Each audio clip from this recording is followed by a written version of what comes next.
Trigger warning. This episode of Below the Forest Floor may contain themes of violence, and all stories being told from points of views of family members that I have interviewed are true and may not be suitable for younger audiences. Please proceed with caution. Welcome to Below the Forest Floor's mid-season premiere. My name is Nancy, and today we are going to be talking about haunted dolls and toys. I don't personally have any experiences with haunted dolls and toys, but I have a lot of family members that do, which is quite interesting.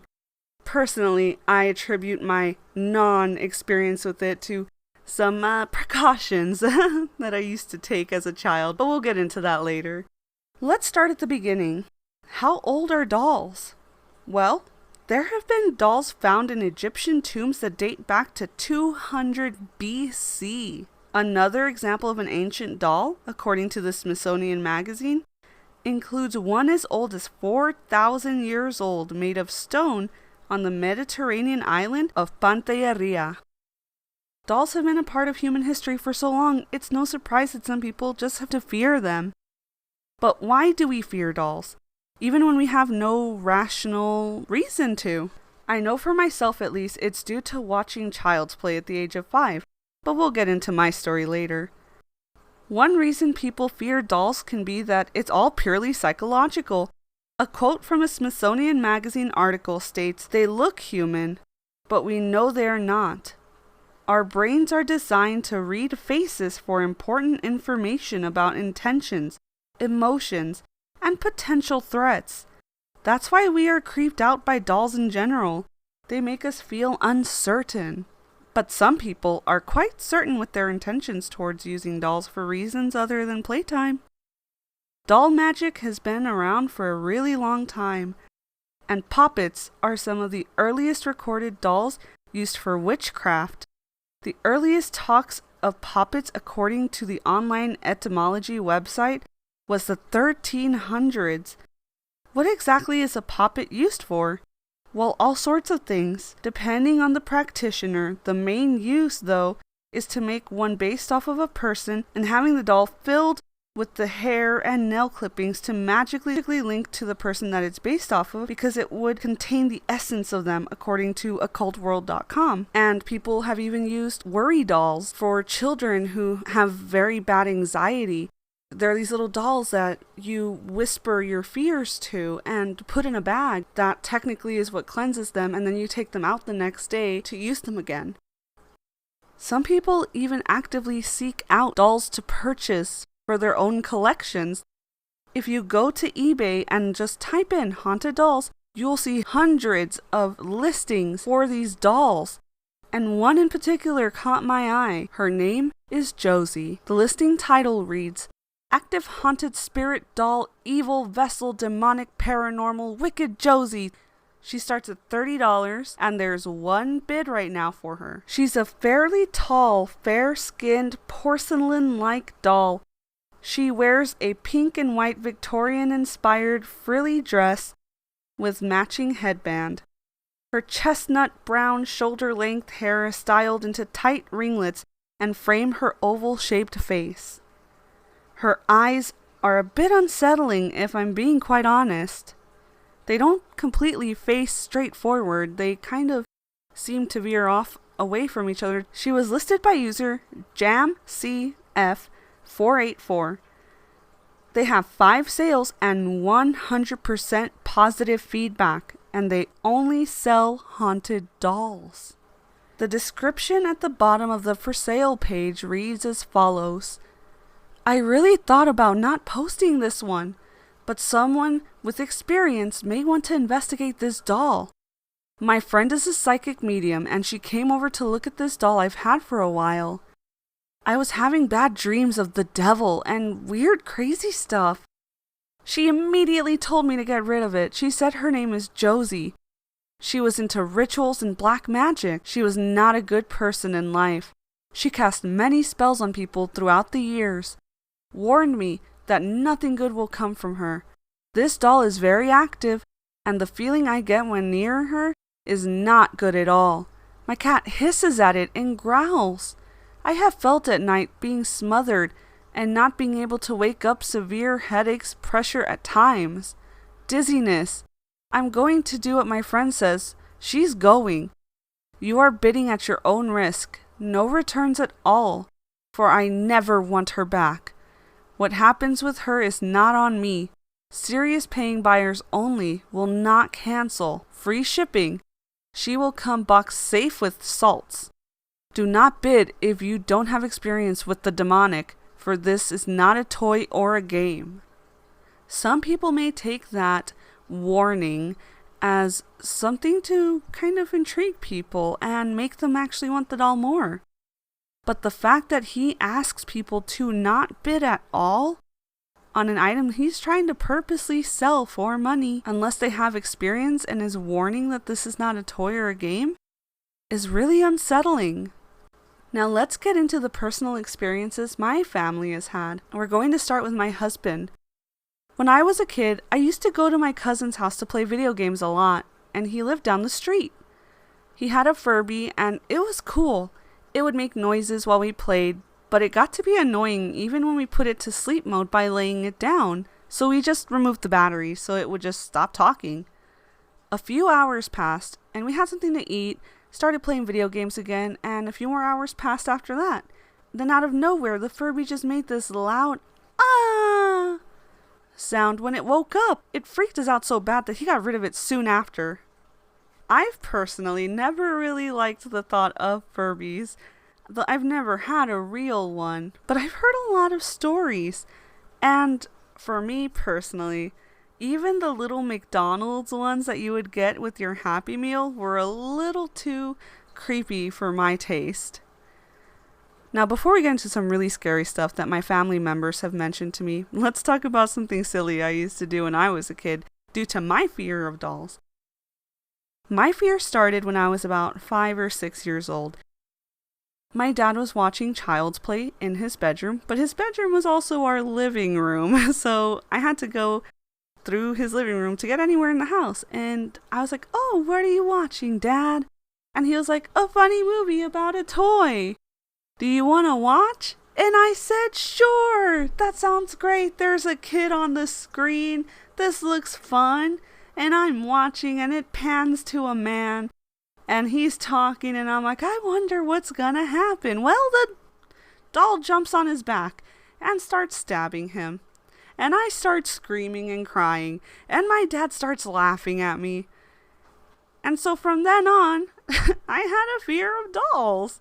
My fear of dolls got so bad that I would take any doll that my parents would try to give me, which, by the way, I did mention to them, please don't get me dolls.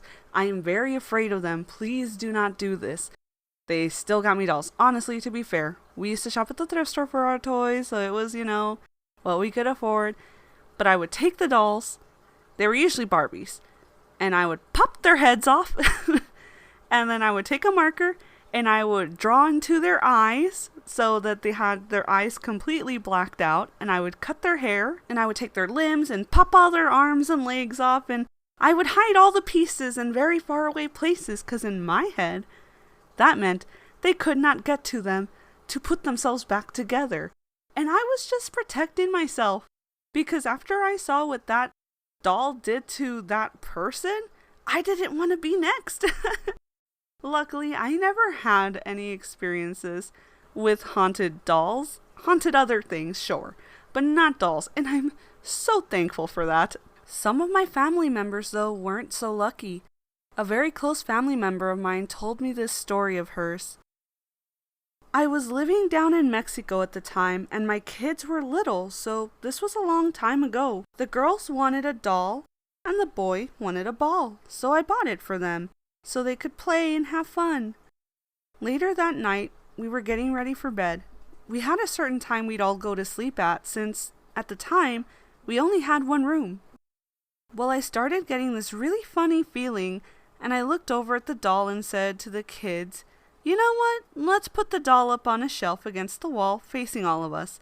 And I took the ball and put it on the patio. The kids, my husband, and I all went to sleep, and sometime throughout the night, I heard quick shuffling sounds. So I turned around looking everywhere, because at first I thought it was a scorpion. The sound was so light and quick that that's what it sounded like. I turned back around and heard the noise again. The floor was concrete, so you could hear things easily. I turned quickly and realized the doll was gone from where we had her. The shuffling sound sounded like plastic being shuffled along concrete, and I realized that that was her. I ended up finding the doll in a different corner, so I picked her up and put her back again, where she originally was placed. I went back to bed, and in the morning the kids started playing with her. I started getting that weird feeling again, and when I would stare at the doll and walk by, her eyes would begin to follow me. It happened so much that I said, you know what? This doll is no good. I'm going to put her in the second floor where no one goes. So I threw her up there, and I told the kids I was putting the ball up there too. The next night, we were asleep, and we heard the shuffling again. But this time it was followed by the sound of a ball bouncing. Boom, boom, boom, boom, boom. Boom, boom, boom, boom, boom. I was like, what's that? So I went to go look, and the doll was on the other side of where she originally was placed, and she had the ball next to her. She was also now in a sitting up position, even though I had thrown her so that she was laying on her side. So I told the kids, this is a scary doll. We are not gonna play with it anymore. We needed to get rid of it, so I grabbed the doll, threw it in the garbage can outside, because they were going to pick up the trash that day anyway. So a day passed, and we were all asleep, when we heard this shuffling again. My hair stood on end, and when I turned toward the place I had set her down the first night she was here, there she was. So I asked the kids, you saw we threw it away, right? And they all started saying, yeah.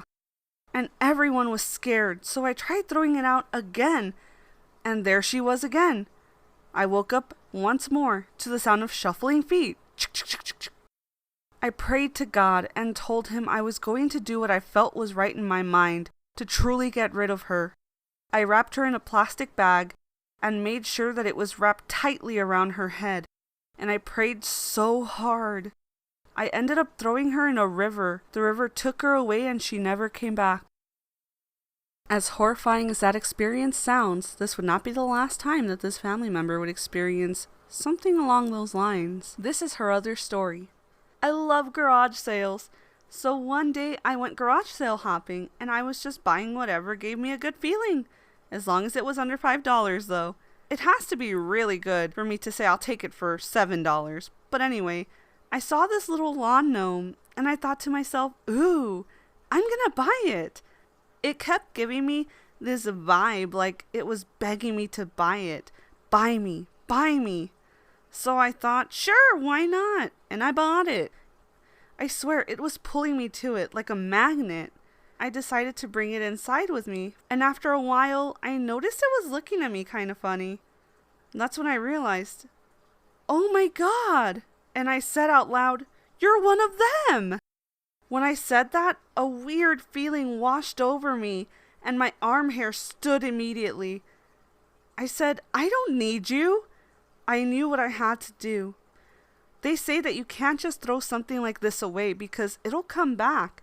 So the only way to get rid of it is gifting it to someone else, giving it to a new owner. So naturally, I gave it to my daughter. So after I gave her the gnome, she kept it for a while until it started giving her funny feelings too. And one day she tells me, Mom, I'm scared of that thing. So I tell her what happened to me, and she screams, well, why did you give it to me? I told her I didn't think it through. All I knew was that I needed to give it to someone else, and so she gave it to her. She ended up giving it away, and we never saw it again. Although this story does have a much more light-hearted ending than the other one did, it's still really creepy, especially for my family, because this isn't their first experience with gnomes. But we'll get into that in another episode. Next, we're going to move on to my own mom and the experiences she had with haunted dolls. Her first story goes like this. His name was Woody. There were commercials of him on TV all the time. He had little freckles on his face, and he was a little cowboy puppet. He had his own spot on the wall where we hung him from his strings above our couch. Woody belonged to my cousin, and he was so loved by him. One night, a sister of mine got in a fight with my cousin on the couch. She started hitting him. I was standing facing them, screaming for her to get off of him when I noticed the doll's head begin to turn. I told myself, it's probably just because they're fighting and they're moving the couch around, the couch is hitting the wall. But to my horror, the puppet began to talk. Stop hitting him.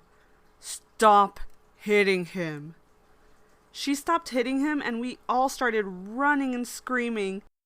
We went to go tell our grandma and she said, see, that's what you get for fighting. I told you not to go around fighting. Nobody wanted to get the puppet to put it outside, so they convinced me to do it. So there I go, putting him in a bag and throwing him out for trash pickup the next morning. And to our surprise, he was back on the hook, the same place he was the night before. I tried throwing him out again, but this time we made sure that we watched as he was being taken away, and we never saw him again. My second experience was with a baby doll. It had a cloth body with a porcelain head and limbs, and she belonged to another cousin of mine. The doll was one of those that the eyes would open and close, but that was pretty much it. Well, one night, when my cousin was asleep with the doll in her bed, the doll started screaming, "You're squashing me! You're squashing me!" My cousin woke up in a panic and threw her on the floor. The next day she told us what happened, and of course we didn't believe her. But we checked the doll anyway to see if maybe it had a voice box. It didn't. So we left it in the closet, and later that night when we were all going to go to bed again, the doll was laid out on her pillow. So there I go again, being the one to take it to the trash, and the next day she was in the living room, which obviously sent us all in a panic. So from there we decided to hop in the car and drive really far away and put her in someone else's trash can to hope that maybe she wouldn't find her way home this time. Luckily, she never came back. These dolls have been cast aside for obvious reasons, but one place they will always be welcome is below the forest floor. Thank you so much for joining us on today's episode. If you liked what you heard, don't forget to give us a 5-star review and join us next week when we talk about mermaids.